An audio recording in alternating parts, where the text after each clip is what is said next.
प्रयास 21। सभापति महोदय, अभी हाल में जो आम चुनाव हुए थे उसमें खास तौर पर दो बातों का वायदा किया गया था।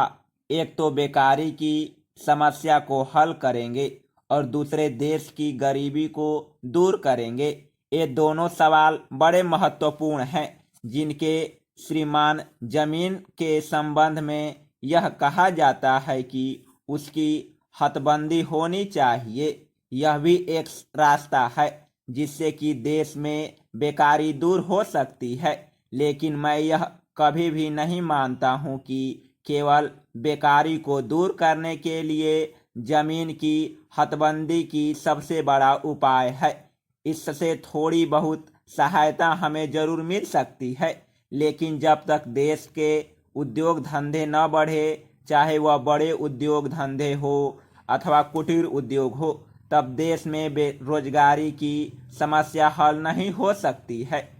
श्रीमान, हमने एक नीति तय की है और वह नीति मिली जुली अर्थव्यवस्था की है। यहाँ पर जितने भी लोग बैठे हुए हैं उनमें से कुछ कम्युनिस्ट हैं जो लगातार पब्लिक सेक्टर की आवाज़ उठाते हैं। मैं एक चीज़ यहाँ साफ कर दूं कि यहाँ पर जब किसी चीज़ का हल नहीं निकलता है तो दो बातें आम तौर पर कह दी जाती है। एक तो पब्लिक सेक्टर का नाम ले लिया जाता है और दूसरे कॉरपोरेशन आने की बात कह दी जाती है। दोनों न हो तो कमीशन बैठाने की बात की जाती है। इन कमीशनों को बैठाने के बाद जो उनकी सिफारिशें होती हैं उनको अमल में लाने के लिए फिर चुनाव आ जाता है। इस प्रकार यह समस्या का समाधान नहीं कहा जा सकता।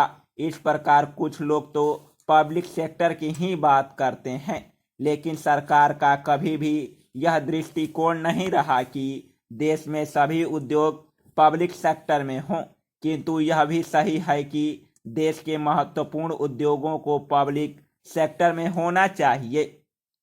जहां तक प्राइवेट सेक्टर का ताल्लुक है, जहां तक उनमें मजदूरों को सुविधाएं देने की सवाल है, उनके हितों का सवाल है, उस पर हमें गौर करना चाहिए। उनको भी उद्योग में हिस्सेदार बनाया जाना चाहिए, जैसा कि पब्लिक सेक्टर में किया जा रहा है। ऐसा करने से, दोनों सेक्टरों में उद्योग स्थापित करने से देश में चंद्रमुखी प्रगति होगी और देश खुशहाली की ओर बढ़ेगा।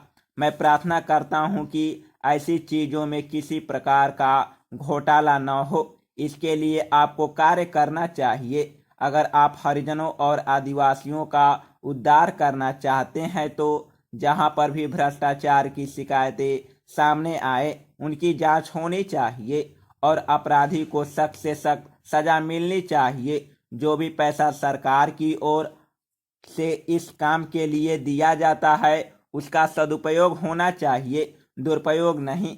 यदि ऐसा हो जाए तो कोई शिकायत करने का भी मौका नहीं मिलेगा और पिछड़े वर्गों के लोगों को भी सही रूप से कल्याण हो सकेगा।